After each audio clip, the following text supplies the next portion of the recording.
जब भी रावण का नाम लिया जाता है, हमारा मन सबसे पहले दो छवियों को पकड़ता है, सीता हरण और राम से युद्ध। लेकिन क्या आपने कभी उससे आगे जाकर सोचा है?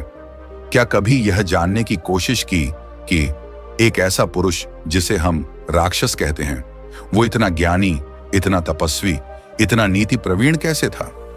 रावण का जन्म राक्षस वंश में हुआ, परंतु उसका जीवन किसी तपस्वी आशी से कम नहीं था।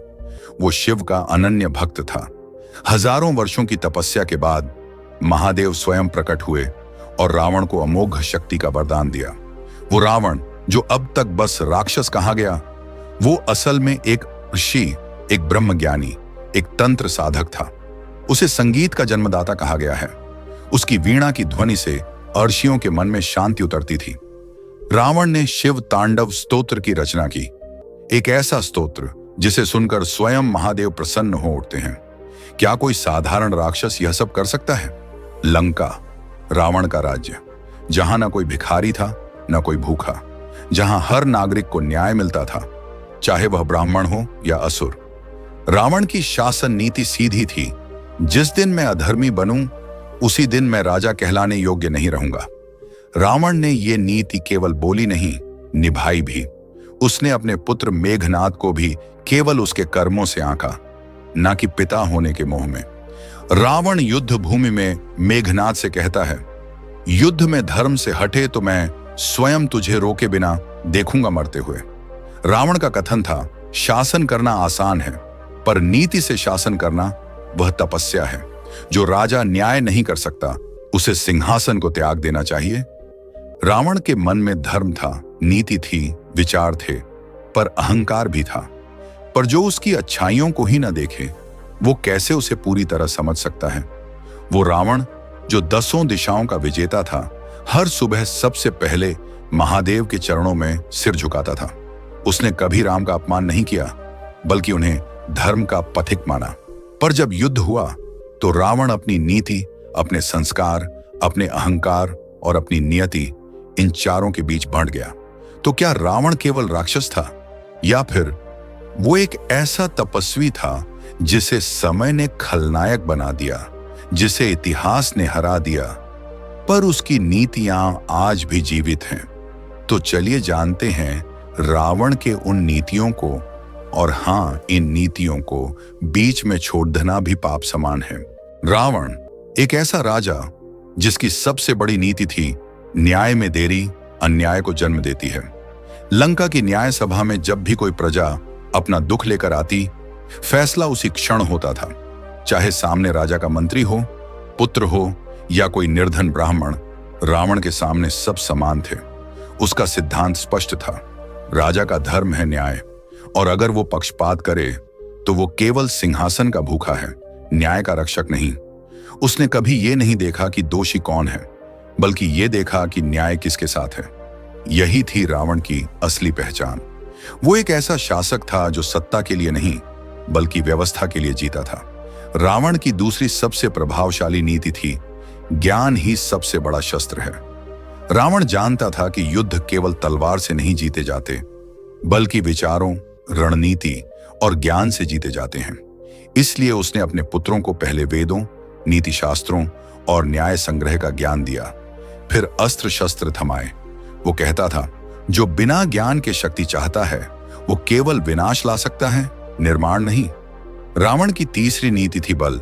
यदि नीति के बिना चले तो वो तानाशाही बन जाती है। रावण के पास असीम बल था, लेकिन वो अपने बल का उपयोग तभी करता जब कोई नीति भंग होती। युद्ध भूमि पर रावण कहता था, यदि मुझे नीचता से युद्ध जीतना होता तो मैं अब तक सारी पृथ्वी का अधिपति बन गया होता। आज के समय में जब ताकत का दुरुपयोग होना सामान्य हो चुका है, रावण की ये नीति और भी मूल्यवान लगती है।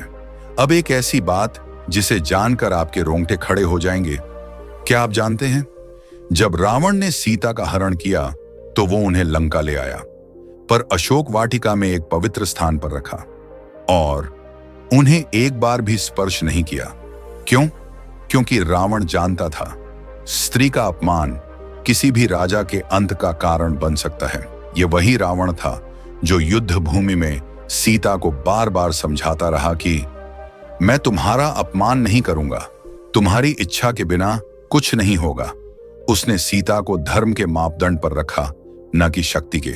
रावण अशोक वाटिका से दूर बैठकर मंदोदरी से कहता है, मैं युद्ध जीत सकता हूं, पर एक नारी का हृदय जबरन नहीं जीत सकता।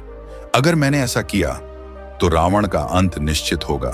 क्या आज के समय में, जहां सत्ता के नशे में लोग मर्यादा भूल जाते हैं, रावण की ये नीति प्रेरणा नहीं बन सकती? आज जब हम 21वीं सदी में स्त्री सम्मान की बात करते हैं, तो सोचिए त्रेता युग में एक राक्षस राज भी मर्यादा का पालन कर सकता था, तो हम क्यों नहीं? रावण ने सीता को एक योद्धा की तरह देखा, एक पवित्र स्त्री की तरह सम्मान दिया और एक राजा की तरह सुरक्षा दी। रावण की यह नीति थी, स्त्री कभी युद्ध का हथियार नहीं बन सकती। जब युद्ध के समय रणभूमि तप रही थी, बाणों की बौछार थमी नहीं थी, और तभी लक्ष्मण घायल होकर मूर्छित हो गए। राम की आंखों में भय था, ना अपने लिए बल्कि उस भाई के लिए जिसने उनके लिए अपना जीवन समर्पित कर दिया था। हनुमान उनकी ओर झुके। राम ने उनके कंधे को पकड़ा और कहा, हे हनुमान, लक्ष्मण को बचाना है, पर मुझे संजीवनी का ज्ञान नहीं। और इस भूमि पर एक ही व्यक्ति है जिसे वो ज्ञान है, रावण। उसी रावण के पास राम अपने भाई के जीवन की भीख मांगने के लिए अपने दूत को भेजते हैं। हनुमान लंका में रावण के समक्ष पहुंचे। रावण दरबार में बैठा था, शांति से, गंभीरता से। हनुमान ने कहा, राक्षस राज रघुनंदन राम ने मुझे भेजा है। लक्ष्मण गंभीर रूप से घायल हैं। हमें औषधि का नाम चाहिए जिससे उन्हें जीवन दान मिल सके। क्या आप जानते हैं रावण उस क्षण क्या कर सकता था? वो मुस्कुरा सकता था, हंस सकता था और कह सकता था, मेरे शत्रु का भाई मरे, इससे बेहतर क्या हो सकता है? पर नहीं, उसने ऐसा नहीं किया। रावण की आंखें बंद हो गईं। वो कुछ क्षण मौन रहा, फिर बोला, हे मारुत पुत्र, हिमालय की पहाड़ियों में द्रोणगिरी पर एक दुर्लभ औषधि है, संजीवनी बूटी। उसी से तुम्हारा उद्देश्य सिद्ध हो सकता है। क्यों दिया उसने जीवन दान? क्या वह मूर्ख था? क्या वो अपने शत्रु को ताकत देना चाहता था? नहीं, वो नीति को समझता था।